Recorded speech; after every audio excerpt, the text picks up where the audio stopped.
జై శ్రీరామ్. అందరికీ నమస్కారం అండి. వెల్కమ్ టు ధర్మ సందేహాల టీవీ. ఇంటి ప్రధాన ద్వారం ముందు చెప్పులు ఇలా ఉంటే అరిష్టం, పెద్ద సమస్య వస్తుంది. ప్రతి ఇంటికి ప్రధాన ద్వారం ఉంటుంది. దీనిని గౌరీదేవిగా భావిస్తారు. అందుకే గడపకు పసుపు రాసి కుంకుమ పెడతారు. అటువంటి గడప వద్ద చెప్పులు విడవకూడదు, చీపురు లాంటివి పెట్టకూడదని పెద్దలు చెబుతూ ఉంటారు. అయితే ఇంటికి గుమ్మం ముందు చెప్పులు తిరగబడి ఉంటే ఏమవుతుందో ఈరోజు మనం ఈ వీడియోలో తెలుసుకుందాం. మరి కొంతమంది చెప్పులు విడిచేటప్పుడు చాలా నిర్లక్ష్యంగా విసిరినట్లు పడేస్తూ ఉంటారు. అటువంటప్పుడు చెప్పులు తిరగబడుతుంటాయి. లేదా రెండు చెప్పులు పక్కపక్కనే కాకుండా వేరువేరుగా పడేస్తూ ఉంటారు. కానీ చెప్పుల్ని నిర్లక్ష్యంగా విడవకూడదని, చెప్పులు తిరగబడి ఉండకూడదని చెబుతున్నారు పండితులు. గడప ముందు అస్సలు చెప్పులనే వదలకూడదని కూడా అంటున్నారు. ప్రస్తుతం వాస్తు శాస్త్రం ప్రకారం చాలామంది ఇంటి నిర్మాణం చేస్తూ ఉంటారు. ఏ గుమ్మం ఎక్కడ ఉండాలి, ఏ కిటికీ ఏ దిశలో ఉండాలి, బెడ్రూమ్, కిచెన్, దేవుడి గది ఏవి ఎక్కడుండాలో నియమాలుంటాయి.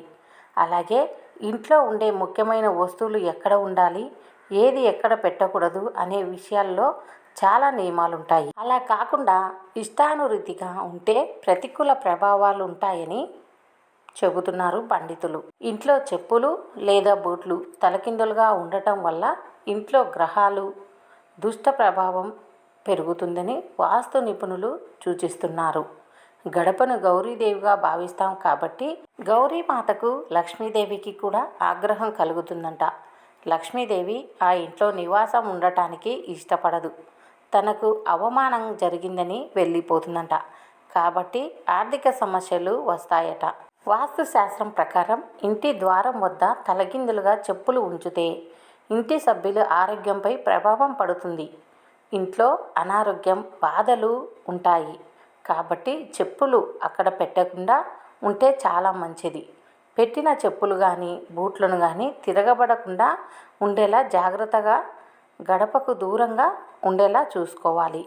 గుమ్మం ముందు అలా ఉంచితే ఇంట్లో పాజిటివ్ ఎనర్జీ పోయి నెగిటివ్ ఎనర్జీ వస్తుందట. తిరగబడి ఉండే బూట్లు, చెప్పులు కుటుంబ ఆనందాన్ని చెడు చేస్తాయని, అశాంతికి కారణమవుతాయని చెబుతున్నారు పండితులు. కాబట్టి సాధ్యమైనంత వరకు చెప్పులు గుమ్మం బయట కాకుండా దూరంగా స్టాండ్లో విడిస్తే మంచిది. ఒకవేళ కంగారులోనో, టైం లేకనో, పొరపాటుగానో చెప్పులు అలా తిరగబడి వేస్తే సక్రమంగా రెండు పొందికగా ఉండేలా గడపకు కాస్త దూరంగా పెడితే చాలా మంచిదని చెబుతున్నారు పండితులు. గుమ్మం ముందు పొరపాటున కూడా మీరు చెప్పులు వదలొద్దు. ఇలాంటి వీడియోస్ మీకు నోటిఫికేషన్గా రావాలంటే సబ్స్క్రైబ్ చేసి పక్కనే ఉన్న bell button all option press చేయండి.